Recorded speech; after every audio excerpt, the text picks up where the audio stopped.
Hola, ¿qué tal, hermanos, hermanas? Estamos culminando este mes de enero con el tema de las sectas, iglesias y movimientos no católicos.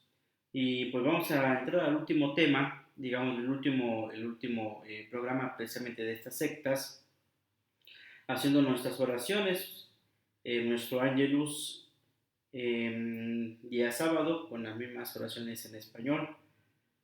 Nos encomendamos pues al Señor, en el nombre del Padre, del Hijo y del Espíritu Santo. Amén. El ángel del Señor anunció a María y concibió por obra del Espíritu Santo. Dios te salve María, llena eres de gracia, el Señor es contigo.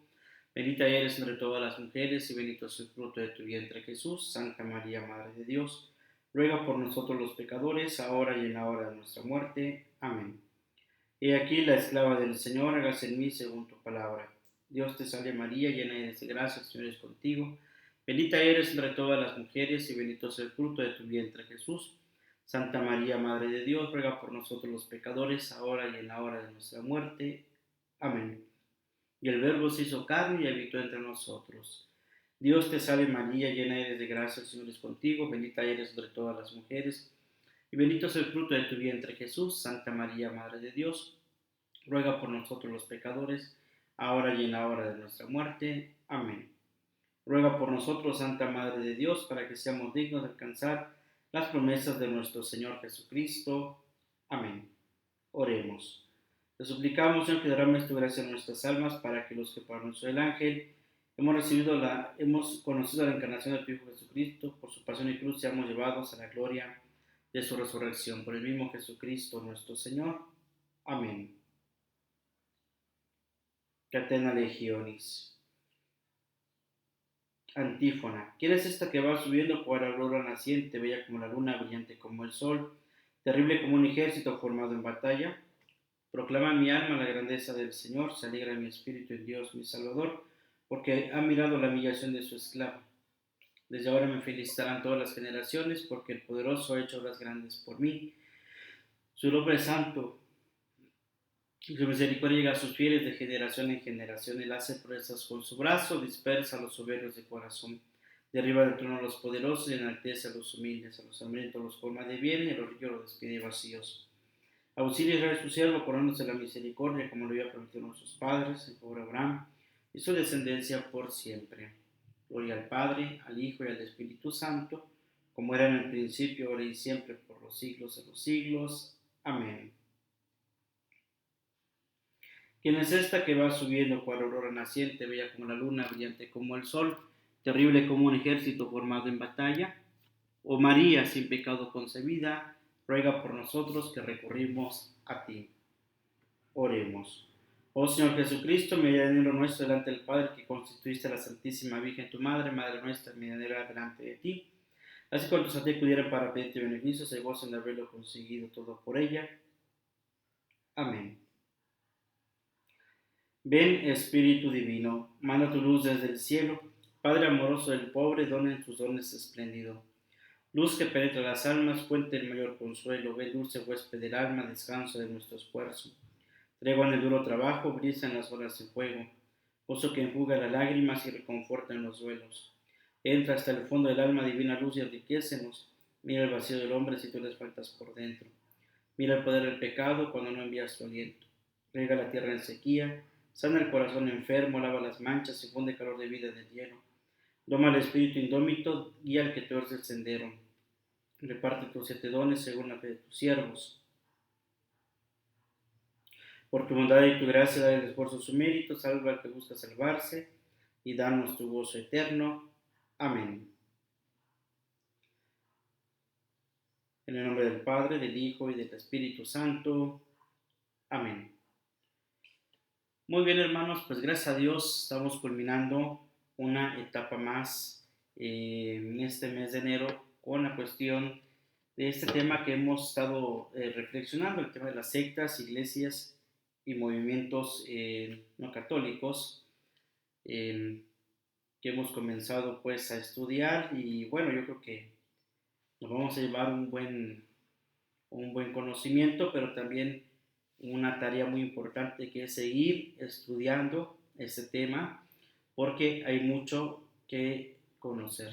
Entonces, de antemano, sépanse que esto no es algo muy corto de estudiar, sino tiene bastante y mucho que aprender acerca de estas iglesias y movimientos, sectas y movimientos no católicos.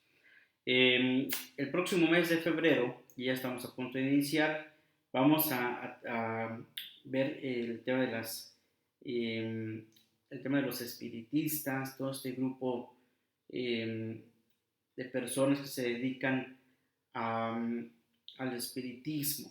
Y el espiritismo tiene que ver con cosas como, por ejemplo, hechicerías, brujerías, todo ese tipo de cosas que algunos caen, ¿no? Van y caen en esas redes. Y muchos viven a expensas de lo que les dicen aquellos que son los brujos, los magos, los hechiceros, ¿no?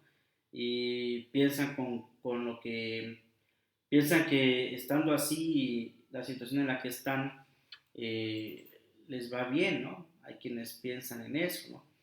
Y también vamos a ver un poco el tema de las iglesias satánicas, que aunque no tenemos por aquí cerca a alguien que tenga que ver con una de esas iglesias, no sé, inclusive no sé si alguno de ustedes sepa dónde haya una iglesia de estas.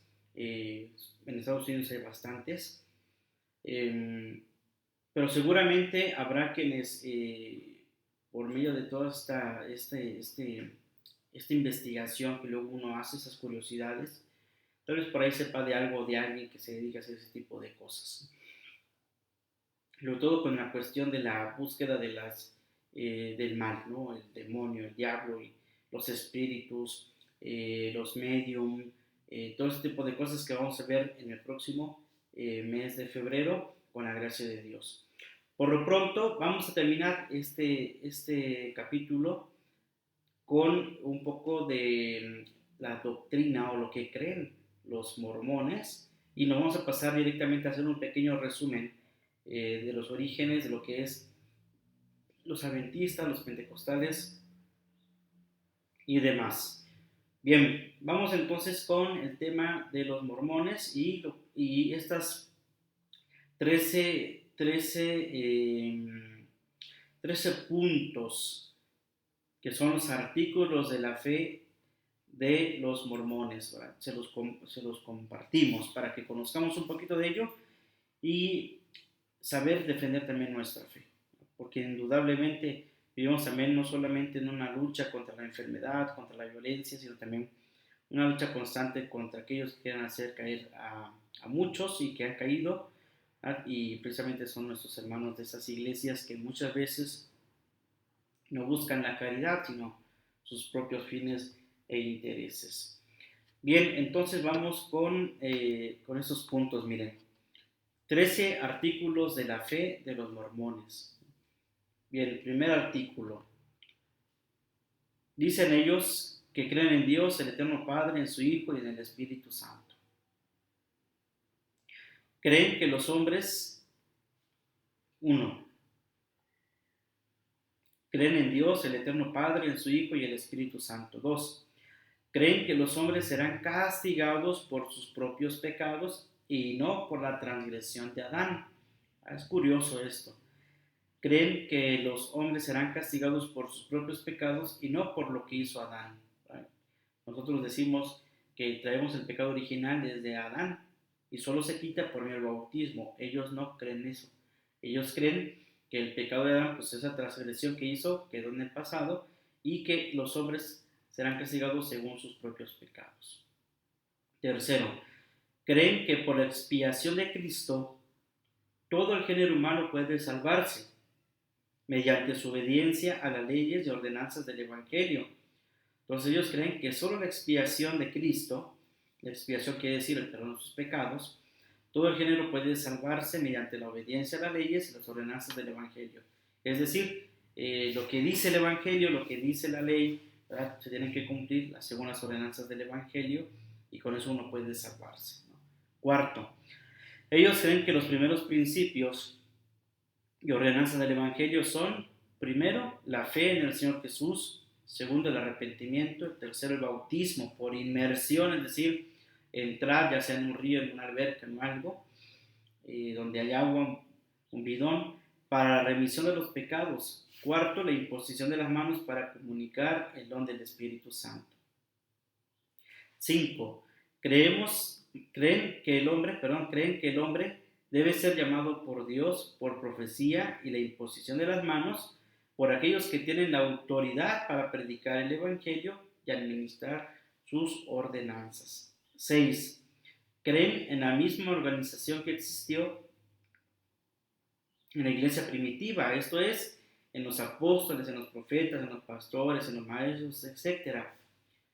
Ellos creen, 7, en el don de lenguas, profecía, revelación, visiones, sanidades, interpretación de lenguas, etc. 8. Creen que la Biblia es la palabra de Dios hasta donde está traducida correctamente. ¿Sí? También creen que el libro del Mormón es la palabra de Dios. 9. Creen todo lo que Dios ha revelado, todo lo que actualmente revela, y creen que aún revelará muchas cosas grandes e importantes, asuntos pertenecientes al reino de Dios.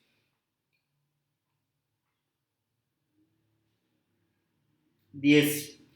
Creen en la congregación literal del pueblo de Israel y en la restauración de las 10 tribus, que Sion será edificada sobre el continente de América, que Cristo reinará personalmente sobre la tierra y que la tierra será renovada y recibirá su gloria paradisíaca. 11. Reclaman el derecho de adorar a Dios Todopoderoso conforme a los dictados de su propia conciencia y conceden a los hombres el mismo privilegio. Adoren donde estén, como y lo que deseen. Tal cual. 12. Ellos creen en estar sujetos a los reyes, presidentes, gobernantes, magistrados, en obedecer, honrar y sostener la ley, contrario a los testigos de Jehová. Con los testigos de Jehová ni siquiera hacen honor a la bandera. Aquí los mormones están sujetos a los reyes, presidentes, gobernantes, etc. 13. Y último, creen en ser honrados, verídicos, castos, benevolentes, virtuosos, en hacer bien a todos los hombres. En verdad pueden decir, ¿no?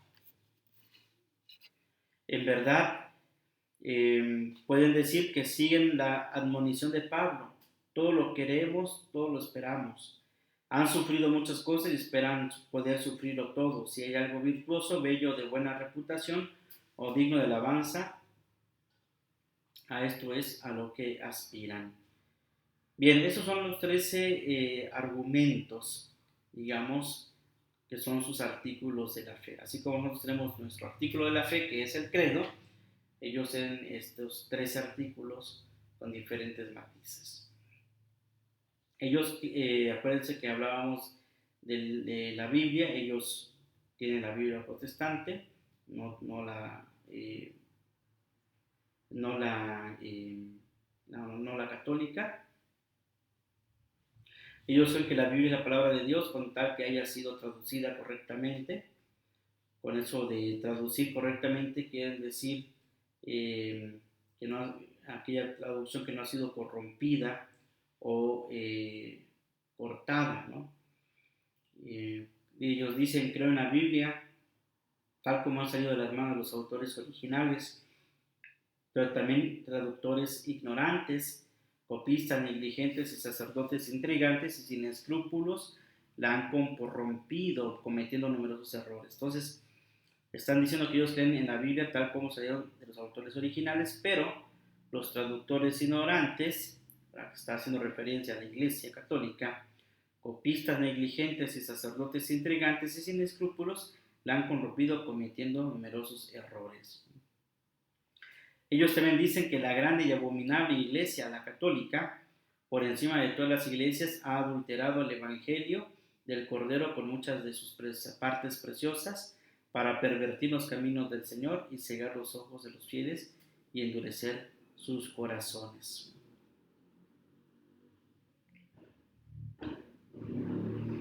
ellos pues hacen ver que la iglesia según ha adulterado la Biblia. Un ejemplo de cómo cambian también las palabras del Evangelio, Mateo 26, 28 dice: tomen y coman, esto es mi cuerpo. Este es Smith, que supuestamente Smith también traduce la Biblia, dice: tomen y coman, esto es un recuerdo de mi cuerpo. ¿Para qué hacer cambios? Pues para desaparecer el conflicto de la presencia real de Jesucristo en la Eucaristía. Para eso lo hacen. Bien, voy a resaltar algunos puntos. El tema, por ejemplo, de Jesús, el concepto de la encarnación. Ellos dicen que cuando la Virgen concibió al niño Jesús, él no fue engendrado por el Espíritu Santo. ¿Y quién es su padre entonces? Nuestro hermano mayor Jesús fue engendrado en la carne por el mismo personaje que estuvo en el jardín del Edén, y es nuestro Padre que está en los cielos. Qué curioso. Entonces la Virgen, entonces no hubo encarnación, ¿no? Tal como lo dicen los evangelios. Entonces fue ese personaje que estaba engendrado desde el jardín del Edén. En ese caso sería Adán, ¿no? Cosas curiosas. Bien, también el tema de la iglesia. Acuérdense que la iglesia católica es adúltera, ¿no? Ellos dicen que el sacerdocio de Aarón se preocupa de los asuntos temporales de la iglesia y consta de los siguientes grados: obispos, sacerdotes, instructores y diáconos. Y el sacerdocio de Melquisedec es el que gobierna los asuntos espirituales y consta de 12 apóstoles, el grupo de los 72, los patriarcas y jefes de las comunidades locales. Estos dos grupos son lo que ellos tienen. Ellos son los que así es como ellos tienen su estructura dentro de su iglesia, ¿no? Bien.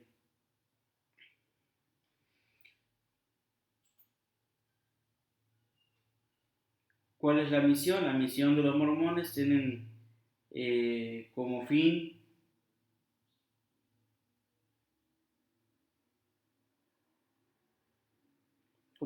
promover la iglesia mormona.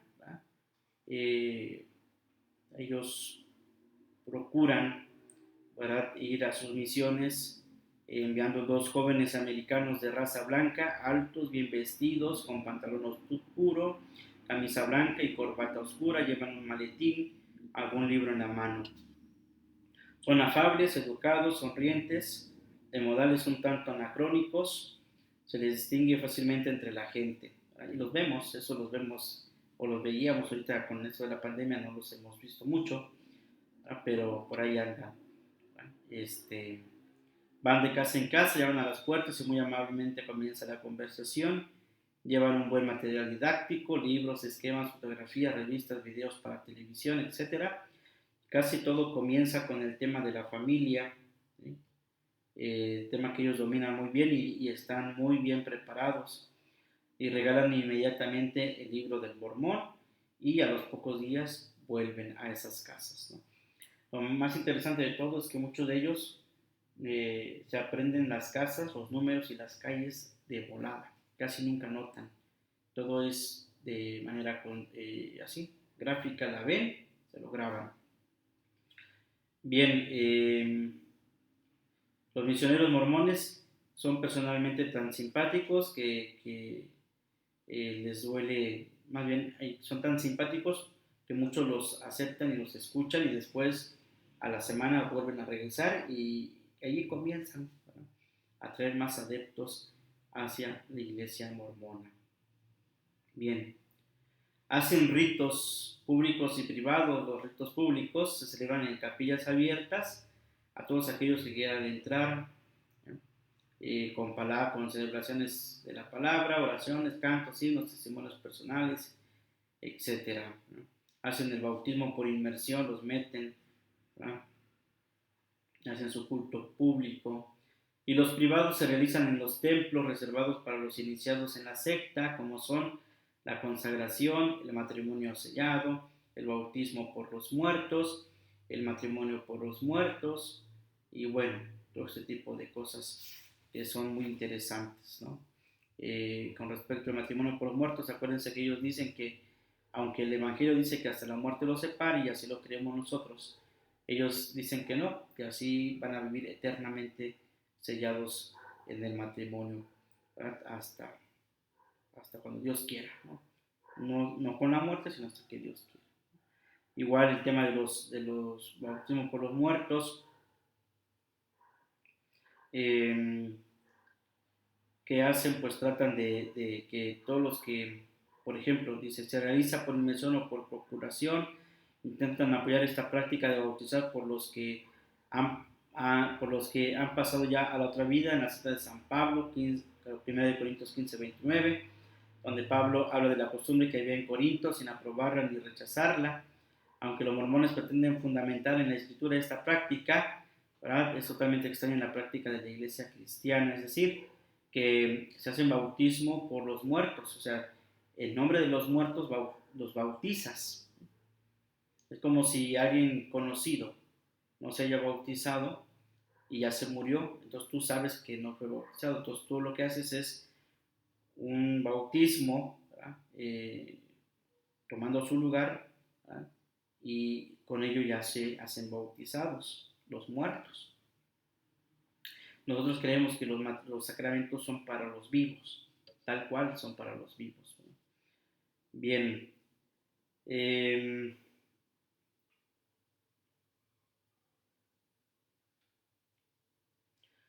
el tema de los fines del tiempo, el final del mundo, en su escatología de las cosas que han de ocurrir al final de los tiempos, tratan de la muerte, resurrección final, juicio universal, la retribución eterna, la salvación eterna para los justos y condenación eterna para los malvados, la recapitulación de todas las cosas en Cristo. Esta es la fe de la Iglesia Católica, es lo que creemos, pero ellos lo asumen también, ¿verdad? Pero con la distinción de que todo es recapitulado por Cristo. Bien,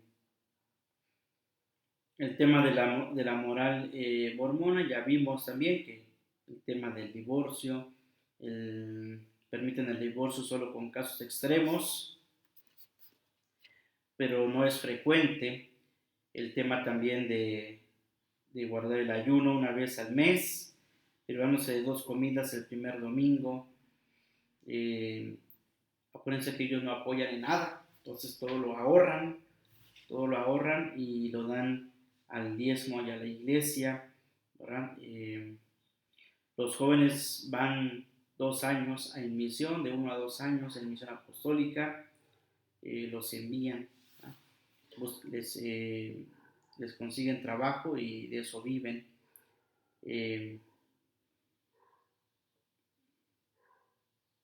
Toda la moral viene de los Estados Unidos, tal cual como viene de Estados Unidos, así lo deben de vivir ellos. Les está prohibido el uso del alcohol, del tabaco, del café, del té, cualquier estimulante sólido líquido. El adulterio es una de las faltas que ellos consideran más graves, por lo que un mormón puede ser expulsado de la comunidad. Bien, en honor a la verdad hay que decir también que los mormones aprecian mucho la vida honesta, sana y sin desvíos, ¿verdad? Estimulan mucho la vida intelectual y artística. Los mormones proclaman la inteligencia es la gloria de Dios en el hombre. Bien, tienen sus propias universidades, en fin. Como iglesia mormona se basa en el concepto teocrático de que el hombre y Dios son la misma naturaleza, sitúan al mismo nivel las cosas en este mundo y en el de más allá, rechazan la idea de un Dios que solamente es espíritu y que no tenga carne. De ahí no hay más que un paso a la exaltación divina de lo material. De ahí la frase entre ellos, en cuanto a lo que se refiere a los dólares y centavos, todo se convierte en espiritual. Entonces, a la par es lo material y lo espiritual. Bien, los mormones siempre han sido muy trabajadores, ahorradores y muy buenos economistas. En la actualidad son grandes hombres de negocios, tienen grandes inversiones en minería, agricultura, vivienda, salud, tienen bancos comerciales, etcétera. Bien, esto con respecto a los mormones, ¿verdad? Ojalá hayamos podido darle un avance a ello y ustedes también tengan la curiosidad un poco de conocer más acerca de ello. Vamos rápidamente, ahora sí, a hacer este breve resumen, un poco la historia, el origen y la organización de estos demás grupos que vienen, que son los adventistas del séptimo día. Vamos a ello.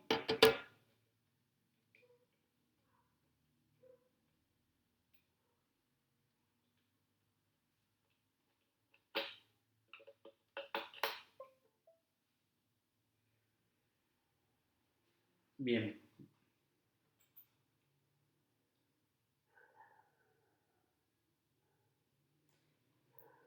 Bien, los adventistas del séptimo día.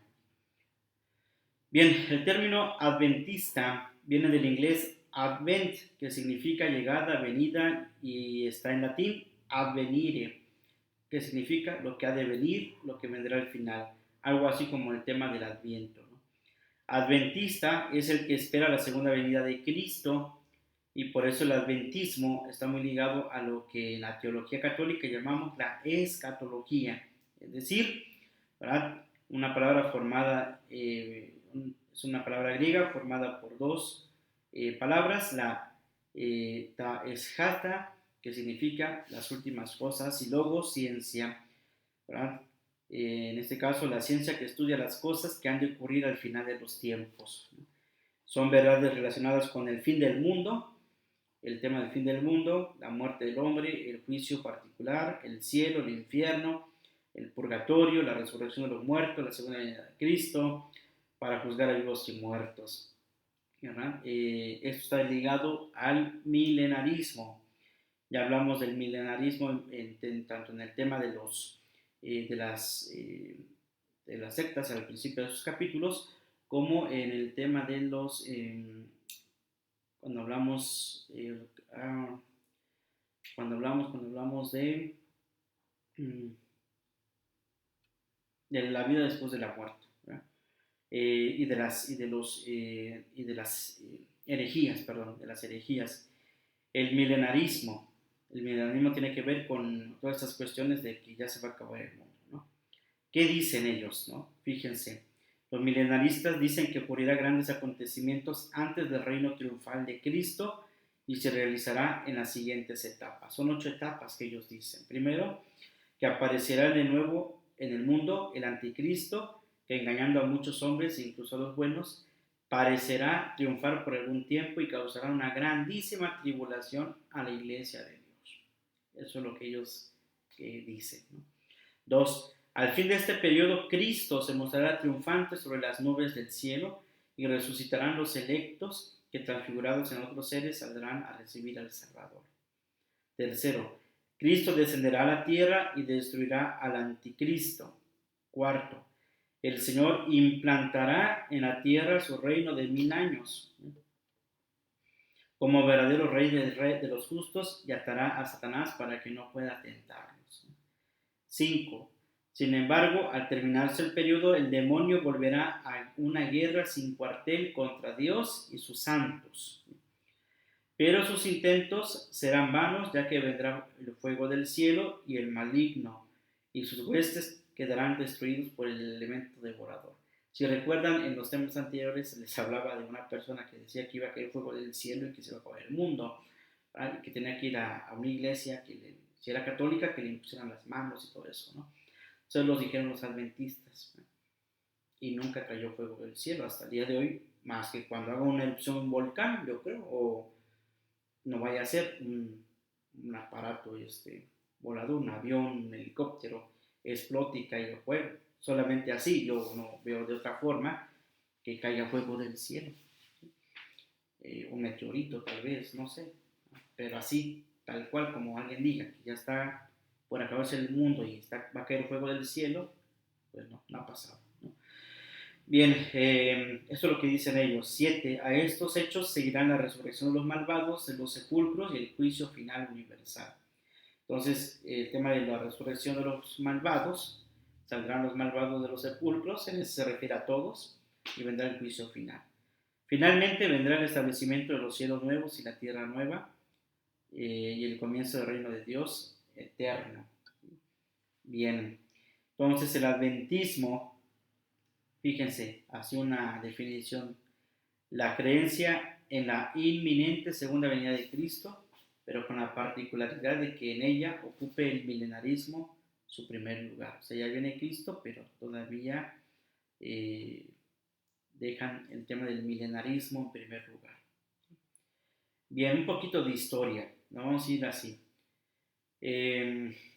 A lo largo de la historia son numerosos los grupos que han sentido muy próxima a la segunda venida de Cristo a la tierra, nosotros también.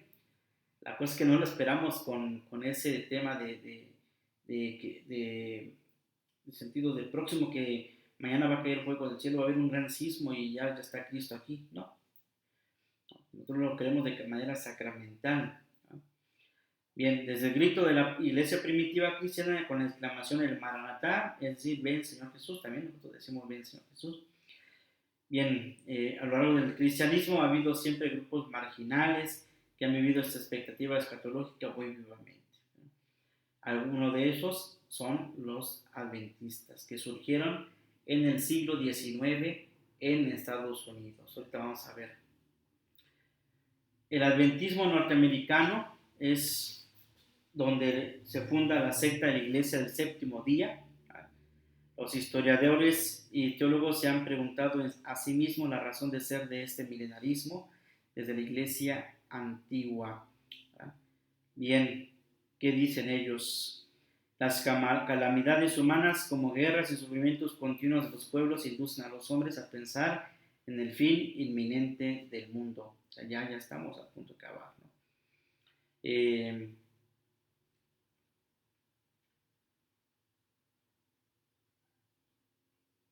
Los teólogos protestantes se contentaban con buscar remedios humanos para aliviar los males de cada día en la sociedad, ¿no?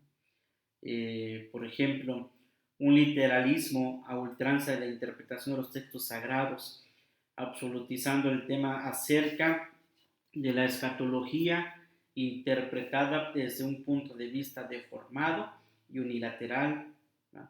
El tema del milenarismo y la segunda venida de Cristo, colocándola con el tema principal del Evangelio y motivo principal de su predicación y doctrina, el adventismo. ¿Quién es el fundador? El fundador es William Miller, de 1789 a 1849. ¿Quién era? Un sencillo campesino de Pittsfield, estado de Pensilvania, Estados Unidos, con domicilio en Lowhampton, en el estado de Nueva York. Después de licenciarse en el ejército, volvió tranquilo al cultivo de sus tierras. A los 30 años tuvo una gran conversión religiosa y se dedicó de lleno al estudio de la Sagrada Escritura y tuvo especial interés en estudiar el libro de Daniel y el Apocalipsis. Llaman la atención, ¿eh? Son libros apocalípticos, ambos, tanto Daniel como Apocalipsis. Con la lectura de estos libros pensó que había descubierto la clave para descifrar las dificultades que otros expertos bíblicos no habían conseguido hallar. ¿Cuál? En la segunda venida del Señor. Y en esto lo concretizó y creyó haber descubierto el tiempo exacto en que Cristo iba a realizar su segunda venida, 1843. No había duda sobre la veracidad de su hallazgo y decía: de aquí a 25 años, decía a sus oyentes, en 1818, todas las cosas de este mundo tendrán su fin. Su soberbia, su poder, su pompa y vanidad, su malicia y opresión se reducirán a la nada, estableciendo en todas las partes la tierra el ansiado reino del Mesías. Pero pues pasaron los 25 años de 1818 a 1843 y no pasó absolutamente nada. Vamos a hacer la cuenta, a ver si no nos equivocamos. 1843, 1818, 25 años exactos, ¿no? Y no pasó nada. Eso es lo curioso también de este grupo que proclama la venida del Señor y no ha sucedido absolutamente nada. Bien, En 1831, Miller se convenció de que tenía que hacer partícipe de sus ideas a todos los hombres y comenzó a predicar los sermones de la segunda venida del Señor, ¿verdad? Y tuvo gran éxito. Publicó un libro que se llama Señales de los Tiempos, ¿verdad? Se expandió mucho ese texto, ¿verdad? Había prefijado la fecha de la segunda venida del Señor, el 21 de marzo de 1843. Las multitudes fervorosas acompañaron al profeta fuera de la ciudad, pero el Señor no vino. La desilusión de Miller y sus seguidores fue terrible. Unos rompieron inmediatamente con la organización adventista, otros se retiraron con la decepción y desolación en el alma. Sin embargo, era necesario evitar un fracaso total y los seguidores incondicionales persuadieron a Miller sobre la conveniencia de confesar que había habido un error de cálculo y seguir firmes en la fe de que la segunda venida del Señor era inminente. Y Will Miller dijo: confieso mi equivocación y mi desengaño. Sin embargo, sigo creyendo que el día del Señor está cerca. Les exhorto, hermanos, a continuar vigilantes y a no permitir que su venida les coja desprevenidos. Bien, pues no vino el Señor, pues. Después hizo una segunda predicción, ¿verdad? Hizo un gran esfuerzo en el estudio de la Sagrada Escritura, revisó los cálculos primeros y al fin determinó la ida para el día antes del otoño de 1844. Miller escribió a su amigo Gimes que esperaba de un día a otro ver a su Salvador descender del cielo. Acontecimiento para el cual se había lavado los vestidos con la sangre del Cordero. Se había puesto sangre del Cordero en sus vestidos. Llegó el año de 1844, la preparación de la segunda venida del Señor. Los adventistas publicaron muchas revistas gratuitamente. Los campesinos dejaron de sembrar sus campos, los comerciantes arreglaron sus cuentas, despidieron a sus empleados y repartieron sus bienes, disponiéndose así a escuchar el grito de medianoche con la voz: miren que se acerca el esposo, salgamos a recibirle con fervor. O sea, ya todo tenían listo, preparado, porque ahora sí ya venía el Señor. Pero también aquel día 22 de octubre de 1844 transcurrió sin ninguna novedad. Ante este segundo fracaso, los seguidores no supieron qué hacer, ¿verdad? Se situaron su situación era precaria y caótica. Religiosamente, aquella aventura había costado a muchos seguidores la expulsión de sus sectas a las que anteriormente pertenecían. O sea, ya estaban en una secta, los expulsaron y por seguir estas ideas de Miller.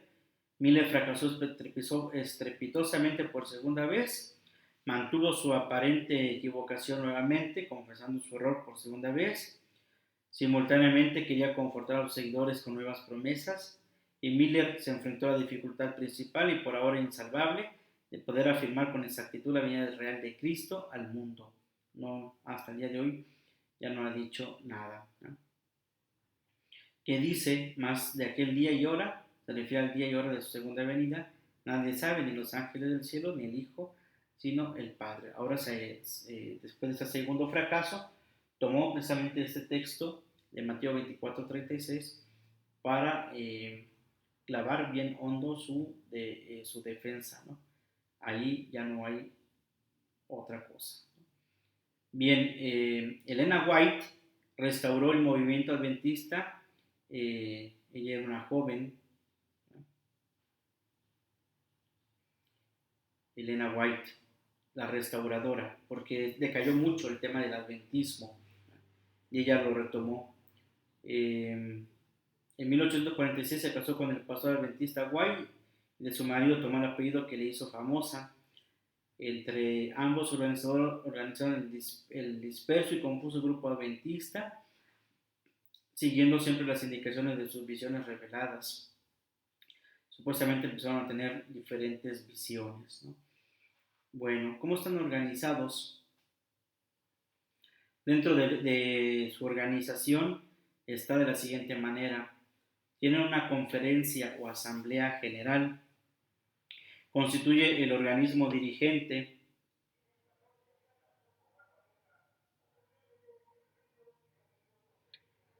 y supremo del adventismo. Su autoridad se extiende a todas las filiales.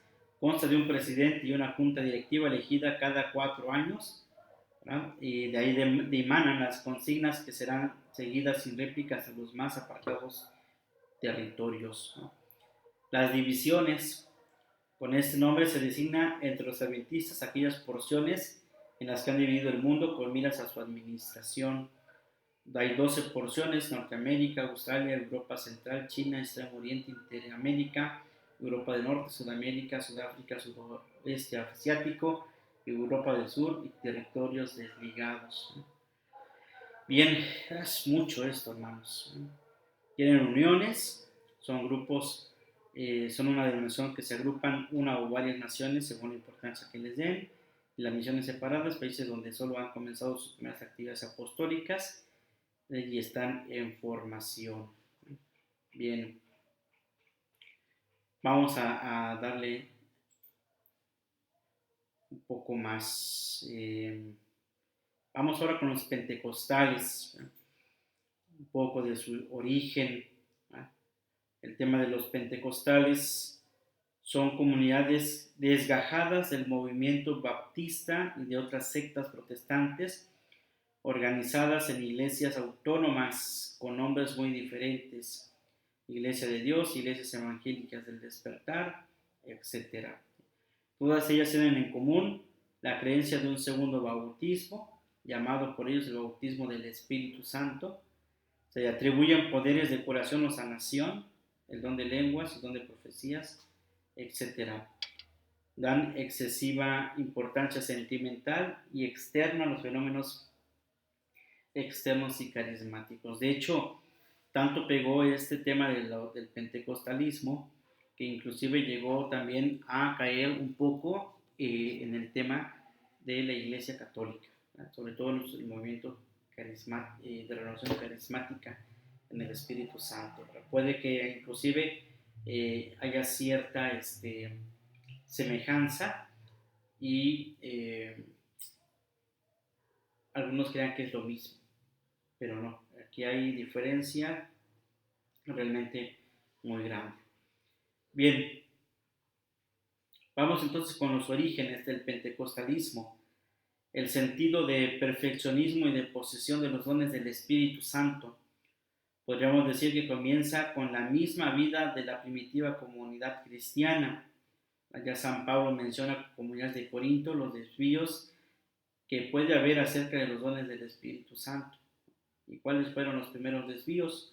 Los montanistas, por ejemplo, ¿no? Los neumáticos, los gnósticos, ¿no?, que son herejías, ¿no?, que nacen de estos desvíos del Espíritu Santo según las interpretaciones, ¿no? Bien, aparecieron los lunatistas, los novacianos.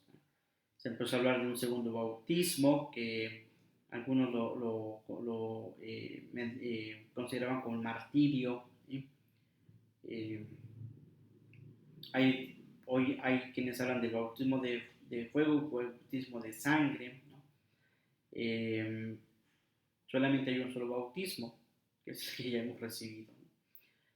Bien, entonces los pentecostales surgen de los anabaptistas. ¿Quiénes eran los anabaptistas? Eran revolucionarios en las doctrinas, iconoclastas, seguidores de la segunda venida del Señor, partidarios de la salvación por influjo del Espíritu Santo en el alma, el bautismo exclusivo solo para los adultos, no para los niños, la puridad de costumbres, es decir, pureza radical, y de la impecabilidad de los creyentes.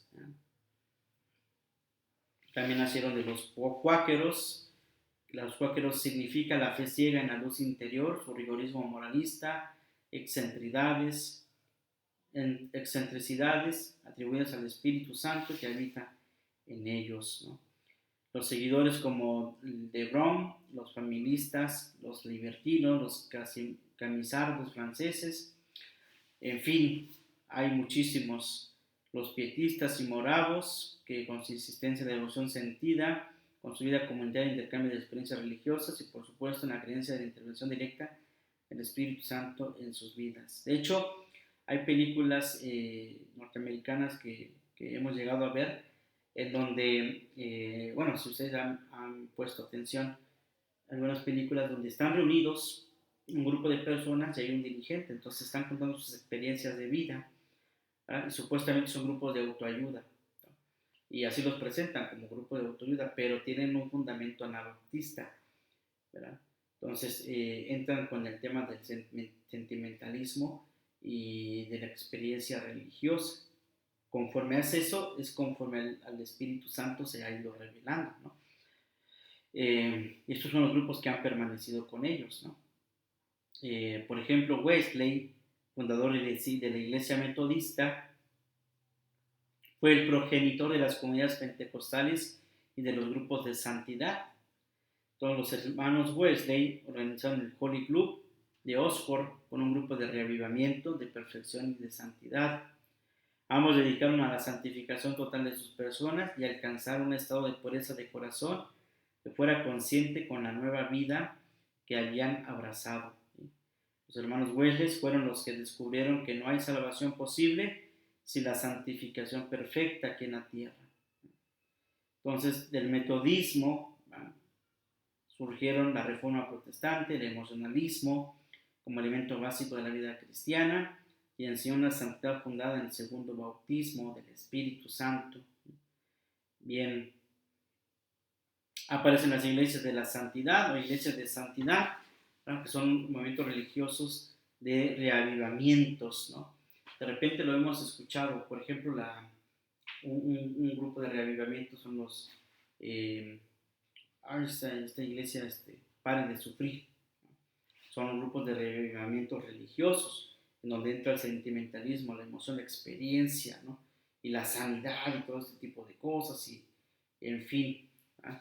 Y te hacen sentir bien, porque de hecho la finalidad de estos grupos, ¿verdad? Es que tú te sientas bien, ¿verdad? Contigo mismo, ¿sí? Bien, esto precisamente el tema de los pentecostales, ¿no?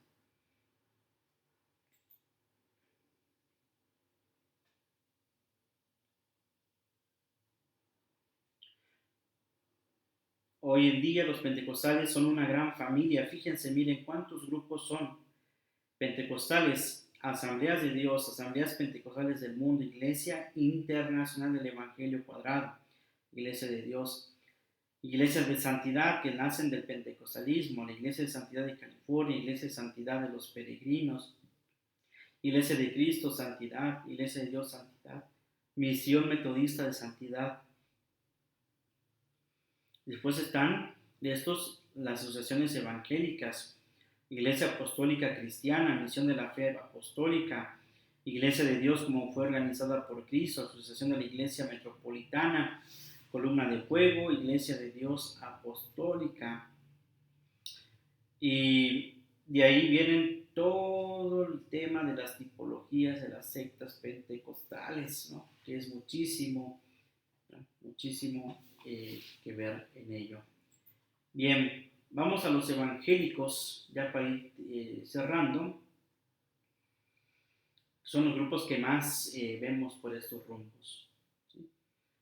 Las iglesias evangélicas tienen su origen también en Estados Unidos, hacia el siglo XVIII,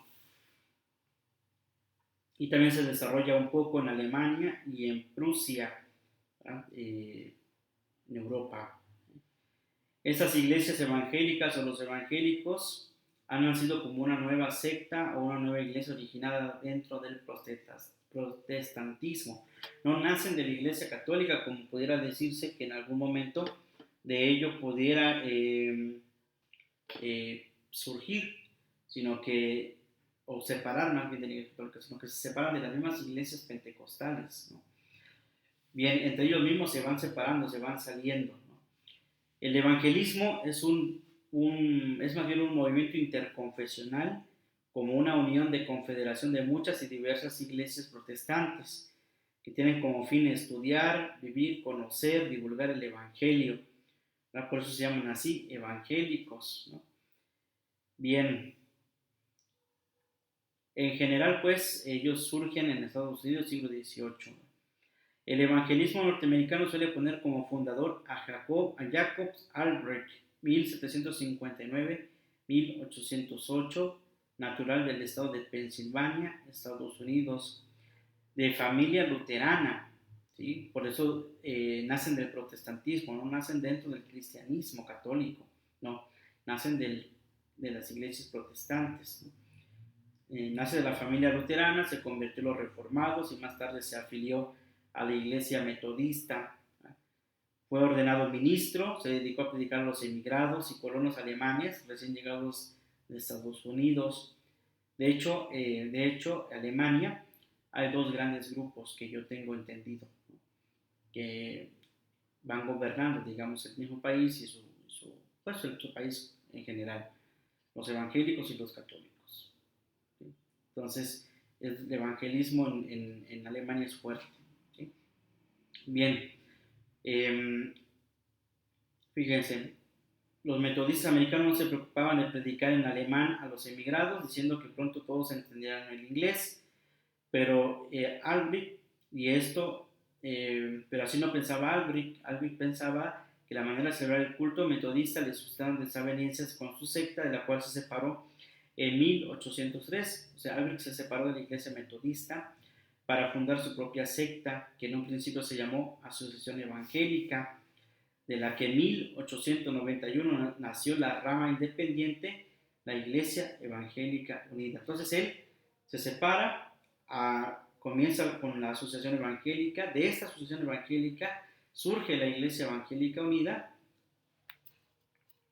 y en 1922 se unen nuevamente para formar el nombre de Iglesia Evangélica. O sea, fíjense cuántos movimientos surgen de una misma, ¿sí? Entonces, así haciendo un recorrido también, recordarles, hermanos, que la Iglesia Católica tuvo cismas, ya los conocimos, ya los sabemos un poquito, con los temas que hemos dado anteriormente, pero las demás iglesias no se separaron del catolicismo. Las demás iglesias se separaron de las mismas iglesias protestantes que se habían separado en los cismas anteriores. Y así van surgiendo todavía más. Muchas veces podríamos pensar que las iglesias surgen de la iglesia católica, pero no, surgen de las mismas iglesias que ya se han separado, ¿sí? Bien, ahora, esto en 1922, ¿no? Hoy hay muchas iglesias que conocemos y que hemos seguramente escuchado por ahí en alguna calle, en algún lugar, ¿no? De la iglesia evangélica está la iglesia bautista, la iglesia nazarena, asamblea evangélica pentecostal, etcétera, etcétera, etcétera. Hay un cálculo de 31 millones de evangélicos adultos, ¿verdad? Solo en América Latina y Canadá, ¿sí? Bien, ¿qué otra cosa podríamos hablar del pentecostalismo?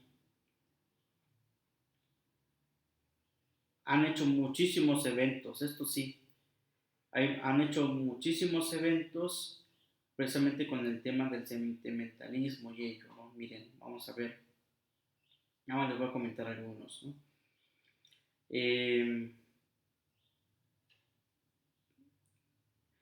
Por ejemplo,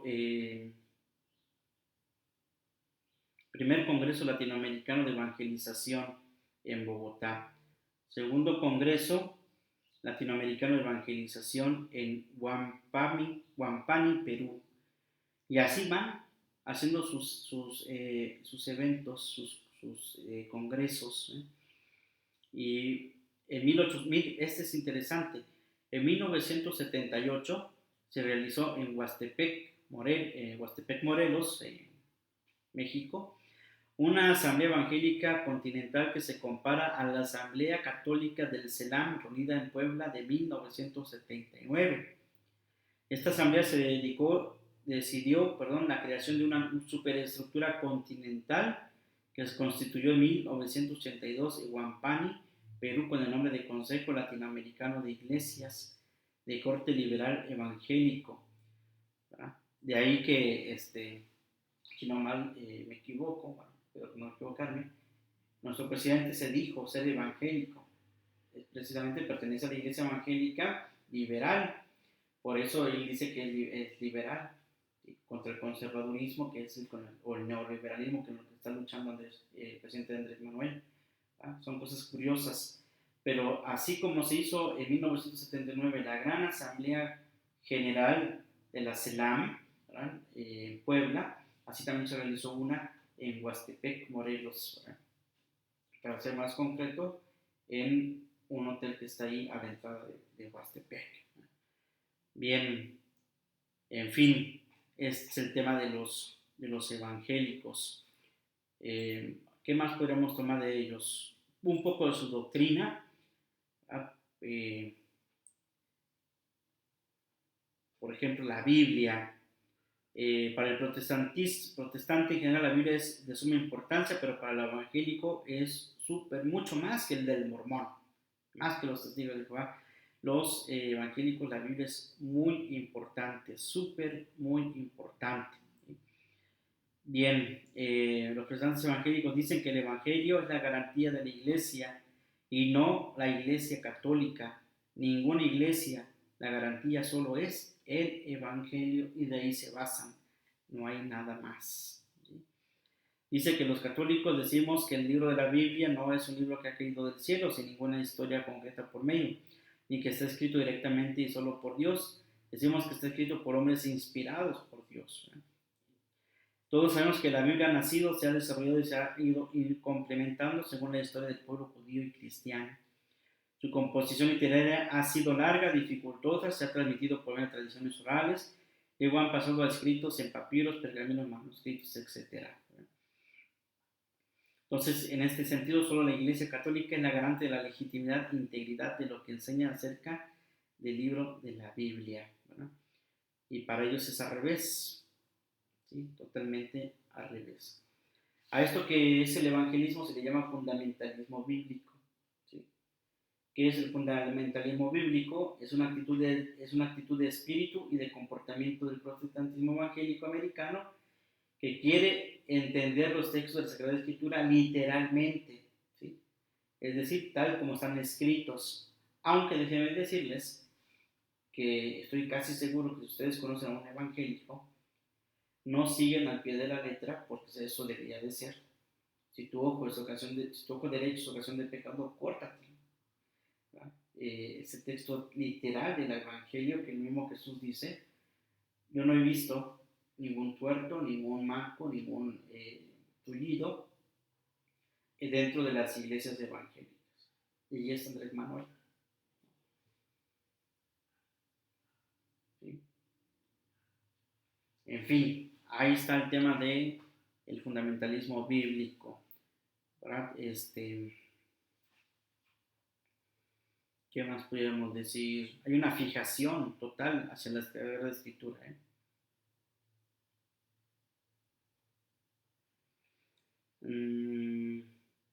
Son antiecuménicos totalmente, no les gusta participar en el ecumenismo. Por ejemplo, en esta semana, en este octavario de la Unidad por los Cristianos, pues se pide por todos los cristianos, todos los que creen en Cristo, y entre ellos están los evangélicos, ¿no?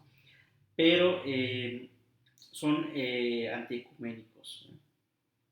Entonces ellos son muy riguristas y exclusivistas acerca de la salvación eterna proclamada por Jesucristo, ¿verdad? Para ellos no existe esto del ser ecuménico, de estar todos en común, ¿verdad? De buscar la unidad, no, ellos son exclusivistas, su confesión es de Jesucristo es personal. Bien,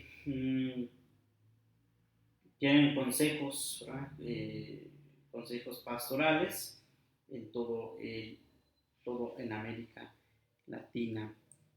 En fin, bien, y para ir concluyendo, porque ya se nos está acabando el tiempo,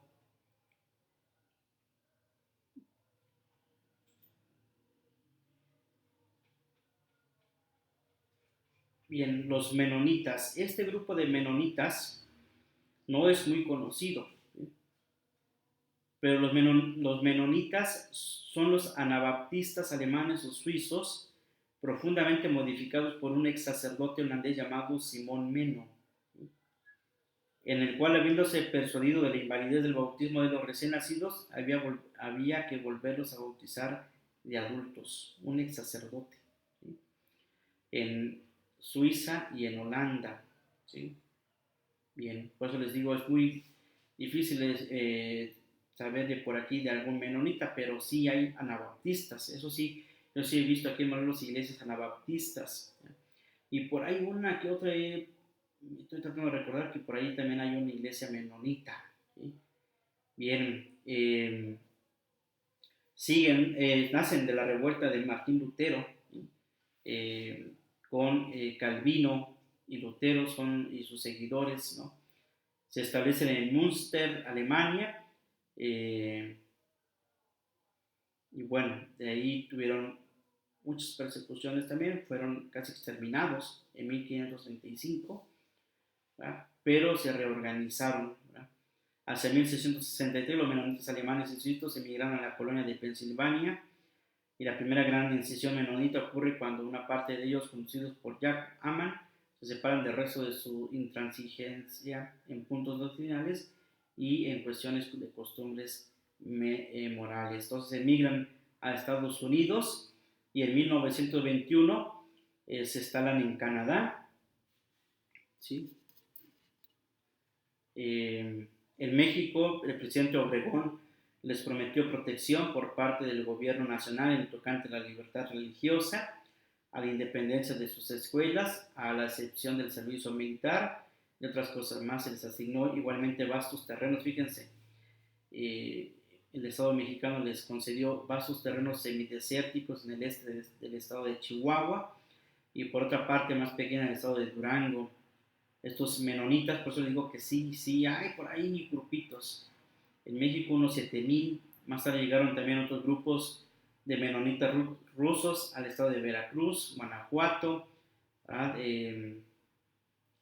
después fueron a otros países como Paraguay, Canadá, y pues se fueron expandiendo. Su doctrina, como cristianos, tienen fundamentos doctrinales en la revelación bíblica, profesan la fe trinitaria y cristológica, consideran que el bautismo es un compromiso personal y consciente reservado solo a los adultos. En fin, rechazan algunos sacramentos y hacen solamente simbología de algunos otros, ¿no?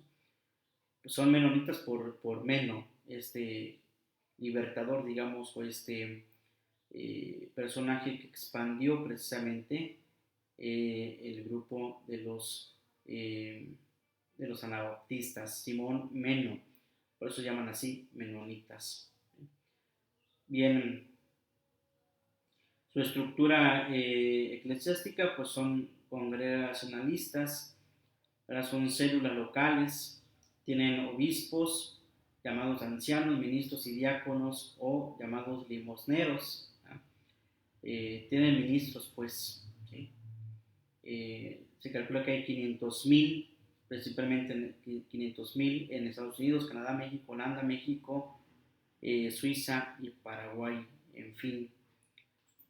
Otro grupo que tal vez no lo hemos escuchado, pero eh, seguramente por ahí algunos sí, los cuáqueros o Sociedad Religiosa de los Amigos. Este cuáquero viene del inglés quaker, ese famoso quaker de la avena, ¿no? Según autores, proviene del apodo de las gentes del siglo XVI, dieron origen a los hombres que temblaban al oír en los tribunales el nombre de Dios. Según otros, es debido a los temblores y desmayos que experimentaban los fieles de las fundaciones religiosas, ¿no? Su fundador es George Fox en 1624-1691 y dijo a uno de los jueces que le perseguían: tiembla, oh juez, ante la palabra de Dios. Quake a the sword of God. Eran conocidos por los tembladores o los que temblaban, ¿no? Por eso se llaman así. Estos cuáqueros comienzan en Inglaterra en el siglo XVI y forman un eslabón de la iglesia anglicana. La iglesia anglicana es una iglesia cismática, se separó de la iglesia católica, pero los cuáqueros surgieron de la iglesia anglicana, ¿sí? Bien, en fin, un poquito para que los tengamos en cuenta. Y finalmente, los bautistas, que como ya lo saben, este grupo también es un poco reconocido, conocemos bastante el tema de los bautistas, hay muchas iglesias en Morelos por lo menos, ¿no? Ya para ir concluyendo, las iglesias bautistas nacen, o más bien encuentran como punto su enfoque San Juan Bautista, ¿no? Aunque no le llaman San Juan, pero sí Juan el Bautista, ¿no? Entonces las iglesias bautistas tienen como fundamento al precursor Juan el Bautista, ¿no? Bien, fíjense, los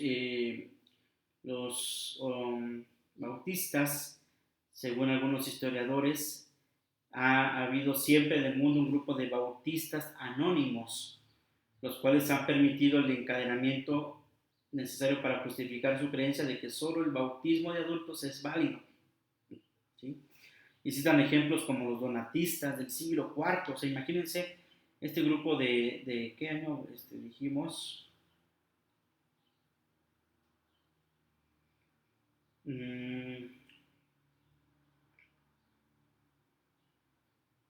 Siglo XVI, bueno, es bueno, ¿cómo les diré? La iglesia bautista, eh, precisamente al pensar que, o sea, que Juan el Bautista es el precursor, ¿verdad? Y que ellos creen que el bautismo, tal como lo hizo Juan, que bautizaba a las personas adultas, desde esa época, ¿verdad? Siglo primero, eh, hasta el siglo cuarto, que también toman como referencia a a los donatistas, después a los cátaros, siglo XII, XIII, los rolardos, pecadores ambulantes en siglo XIV, y la iglesia ya visible del siglo XVII de la iglesia bautista, ¿ah? Son llamados bautistas por Singlio, y los menonitas por Simón Menón, menonitas, y por Singlio. Singlio es otro ex sacerdote, monje, digamos, que se separó de la iglesia católica, ¿no? Y pues igual que Martín Lutero y que Calvino hicieron sus propias iglesias, ¿no? En fin, el nombre de bautista como designación de comunidad protestante empieza a emplearse en el año de 1644. Ya un siglo antes, Zwingli y otros reformadores empleaban la palabra bautista en tono despectivo para señalar que aquellos individuos rebeldes que, apartándose de sus enseñanzas, despreciaban el bautismo de los niños y sostenían que requería que para ello el uso de razón y la plena conciencia, ¿verdad? Por eso se llaman bautistas, porque son adultos y rechazan el bautismo de los pequeños, ¿no? Y bueno, hay bautistas norteamericanos, hay una convención bautista americana en Estados Unidos, también hay una convención de los bautistas del sur, hay bautistas de color, y vemos muchas películas también, hay muchísimas películas norteamericanas que llegamos incluso a ver que tienen esa finalidad, ¿eh? Que es de ser, por ejemplo, hemos visto películas donde está el grupo de los afroamericanos y son precisamente pertenecen a las iglesias bautistas, pero por el color de la piel. Y tanto ahí está la Confederación del Norte como la Confederación del Sur. Cosas muy interesantes respecto a ello, ¿verdad? Bien, pues hasta aquí dejamos estos capítulos de las sectas, iglesias y movimientos no católicos. De verdad les agradezco su tiempo, su disposición. Ojalá esto les ayude, hermanos, a clarificar más nuestra fe en Cristo Jesús, nuestra iglesia, nuestra fe en esta iglesia a la cual pertenecemos. Y pues también tengamos un poco de curiosidad. Yo hice un resumen ahorita al final, pero si uno quiere buscar más, entre, ¿verdad? Rastree a través de las bibliotecas católicas, libros católicos, páginas católicas donde hablen sobre estas iglesias y se dan cuenta de toda la información que hay, que en las páginas oficiales de los hermanos no las van a encontrar. ¿Por qué? Porque acuérdense que hay tendencias, ¿no? Hay intereses, ¿no? Y bien, si ya se equivocaron casi todos en anunciar cuando viene Cristo, pues con mucha más razón van a seguir inventando temas para ir cambiando las historias. Bien, pues de antemano les agradezco a todos su tiempo y su disposición. Vamos a terminar con el Ángelus a San José y nos estaremos viendo primeramente Dios, si así nos lo permite, en este mes de febrero que ya estamos por iniciar, el día 2, precisamente el día de la Candelaria. Estaremos transmitiendo a las 10 de la mañana nuestro tema y irnos preparando para estudiar un poquito el tema del espiritismo y del satanismo, ¿verdad? Que son temas muy impresionantes, muy curiosos, ¿sí? Ojalá también eso nos ayude a clarificar nuestra fe. Ángelus a San José. El ángel del Señor se le apareció en sueños a José para que no repudiara a María. Dios te salve, José, rico eres en gracia, el Señor es contigo. Bendito tú eres entre todos los varones y bendito es el fruto del vientre de María, Jesús. San José, Padre adoptivo, el Hijo de Dios, ruega por nosotros pecadores, ahora y en la hora de nuestra muerte. Amén. José, hijo de David, no temas en recibir a María tu esposa, pues lo concebido en ello es obra del Espíritu Santo. Dios te salve, José, rico eres en gracia, el Señor es contigo. Bendito tú eres entre todos los varones, y bendito es el fruto del vientre de María, Jesús. San José, Padre adoptivo del Hijo de Dios, ruega por nosotros pecadores, ahora y en la hora de nuestra muerte. Amén. Y dará a luz un hijo, quien pondrás por nombre Jesús, porque salvará a su pueblo de sus pecados. Dios te salve, José, rico eres en gracia, el Señor es contigo, bendito tú eres entre todos los varones, y bendito es el fruto del vientre de María, Jesús. San José, Padre adoptivo del Hijo de Dios, ruega por nosotros pecadores, ahora y en la hora de nuestra muerte. Amén. Ruega por nosotros, glorioso Patriarca San José, para que seamos dignos de las promesas de Cristo. Oremos. Sostenidos por el patrocinio del esposo de tu Santísima Madre, te rogamos, Señor, tu clemencia, hagas que nuestros corazones, despreciando todo lo terrenal, te amen a ti, Dios verdadero, con perfecta caridad, tú que vives y reinas por los siglos de los siglos. Amén. Gloria al Padre, al Hijo y al Espíritu Santo, como era en el principio, ahora y siempre, por los siglos de los siglos. Amén. Y que todos los moribundos descansen en el Señor y obtengan la vida eterna. Amén. El mismo San José, cuyo patrocinio invocamos, interceda por nosotros ante el Señor. El Señor esté con ustedes y con tu espíritu. La bendición de Dios Todopoderoso, Padre, Hijo y Espíritu Santo, descienda sobre ustedes y permanezca para siempre. Amén. A Jesús por María, Ave María, secula seculorum. Amén. Que pasen un excelente día, que Dios les bendiga. Nos vemos próximamente con la gracia de Dios. Saludos a todos.